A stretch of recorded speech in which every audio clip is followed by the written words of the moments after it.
Hello everyone, my name is Loren and today I will be discussing the genres of horror and psychological thriller in the film Psycho. The first genre that I'm going to be discussing is the genre of horror, but specifically how horror is seen through the use of tension and suspense. So, as far as tension and suspense goes, one of the most infamous scenes throughout this movie is the shower scene. In the shower scene, suspense is built by having the main character, Marion, face towards the wall where she cannot see the door. But as viewers, we are able to see the door.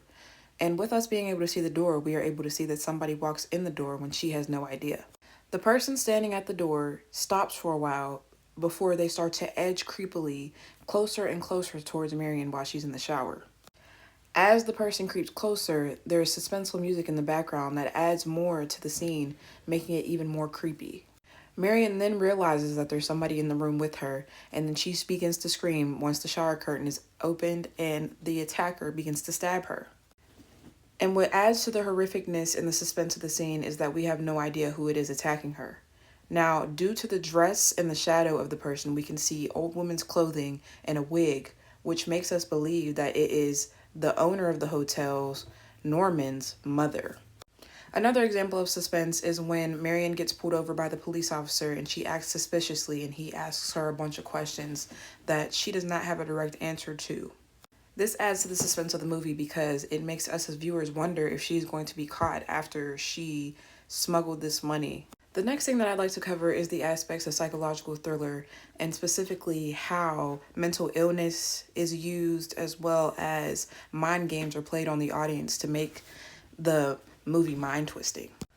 The usage of mind games is a key component of this movie because throughout a majority of the movie, it is believed by viewers that the killer is Norman Bates' mom. We are made to believe this through the usage of old woman's clothing and the bun, as far as a lot of camera angles showing her from behind but never her face. We know that Norman isn't alone at the motel because when he meets Marion, he talks about his mother, and Marion also hears an argument that erupts with him and his mother from the window.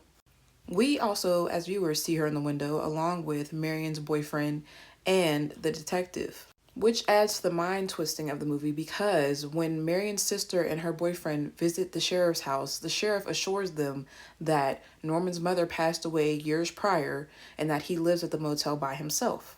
But later on in the movie, we find that this is untrue. The last thing I want to talk about is mental illness in this movie.